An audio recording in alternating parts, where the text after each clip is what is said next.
they've been married. And when the song said, too many mothers crying, I'm crying. Like many of you cried when we saw the violence against Alton Sterling and the Philandos, right? And the Trayvons and the Michael Browns, because it could be one of us so easy. So easy. Right now we're afraid to trust, but in this room we have great law enforcement. Right? But the lines are getting blurred because it's hard to trust. Because our babies are being killed. Looks like our fathers and our brothers and our next door neighbors without no provocation. Because we were born black. And for some reason that is a crime.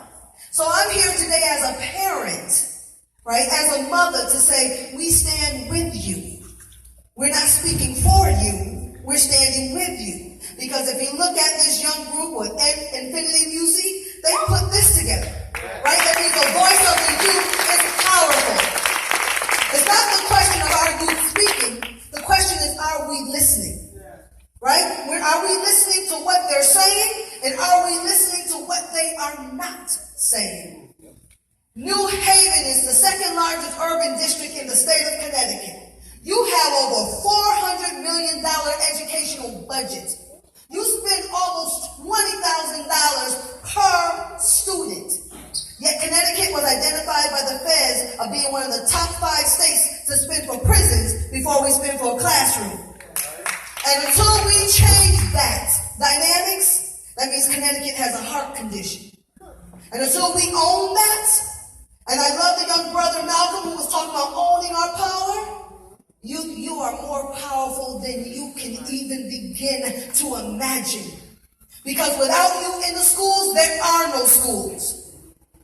Right? They quick to say what parents aren't doing, what the mayor's not doing, what the lawmakers are doing.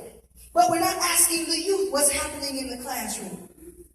They walk those hallways every single day. We send our babies to schools that bully them because they're different. They get marginalized and stereotyped. And understand, we will always have an education crisis until black and brown children are seen as human beings. Until they see our babies as human beings, understand this very well, we will always have an educational crisis. It's very important that you understand that. Understand that parents are going to jail because they're crossing across zip code lines trying to get a good education. But you can't have a $400 million budget and not have great schools. You do have great schools. The problem is buildings don't educate babies. It's the individuals in them. Right? So we're looking for fiscal accountability and personnel accountability. But youth, it's not all on the educators. It's not all the community leaders. We need you to do your best. But also understand, I know it's hard because if the school not meeting your needs, if the school is unsafe, who can learn under those conditions? Right now the school is starting less than 1 month. And our country is in turmoil. So we better figure out how we're going to build relationships with this law enforcement because they are in the schools.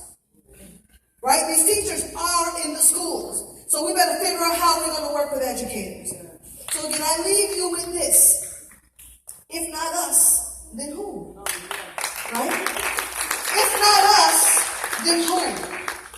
If not now, then when? Right? I want to see all of you graduate. You can call me Auntie Gwen. And if I find out you're cutting up, I will be on the first thing spoken. So let's be clear. We are a village. And where there is unity, there is strength. And we can't just say that as in quotes. Right? Where there is unity, there is absolute strength. And until we own that power, you will continue to not get jobs in your own community. You have some of the most powerful lawmakers in the country. You got a mayor that was the head of the pocketbook of Connecticut. Mayor Tony Hart was the appropriation leader. Appropriation is the one who held the pocketbook.